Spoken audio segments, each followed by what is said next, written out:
திவாகர் அரோராவை இப்படி அசிங்கப்படுத்தி இருக்க கூடாது. எல்லாமே சொன்னாங்களே உலக அறிய எந்த வேலையும் செய்யாம சும்மா உட்கார்ந்து சாப்பிடுறது யாருன்னா அரோராவுக்கு தான் போச்சு. என்ன கோவப்பட்டு போறாரு, மான உள்ளவர் போல் இருக்கு.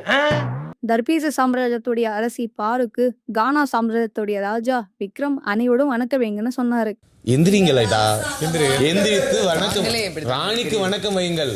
அப்போ விஜய் பாரு ராஜாவும் வணக்கம் வச்சா நல்லா இருக்குன்னு சொல்ல, அரசரும் அப்படி போல் செய்தால் நன்றாக இருக்கும்.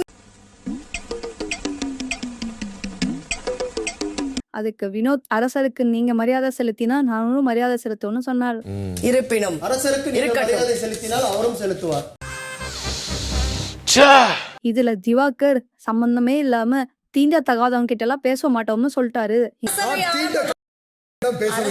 ஏதோ பழைய வன்மத்தை வச்சுட்டு பேசுறாரு போல. அவன் நிறுத்துற, அந்த லூசுக்கு மட்டும் வந்துட்டே இருக்கான் போடுறா, வர நிறுத்துற அவனை. இதுக்கு அரோரா அப்படிலாம் சொல்லாதீங்கன்னு சொல்ல, அதுக்கு அரோரா கிட்டயே சண்டைக்கு போயிட்டாரு. பாரு, அவர் இன்னைக்கு பேசுவாங்க அவ்வளவுதான் மரியாதை. இந்த பிரச்சனைக்கு அப்புறம் பாரு கிட்ட கம்ப்ளைண்ட் வர, பாருவும் அதுக்கு மன்னிப்பு கேளுங்கன்னு சொல்ல, அதெல்லாம் என்னால கேட்க முடியாதுன்னு டாஸ்க விட்டு விலகி போயிட்டாரு.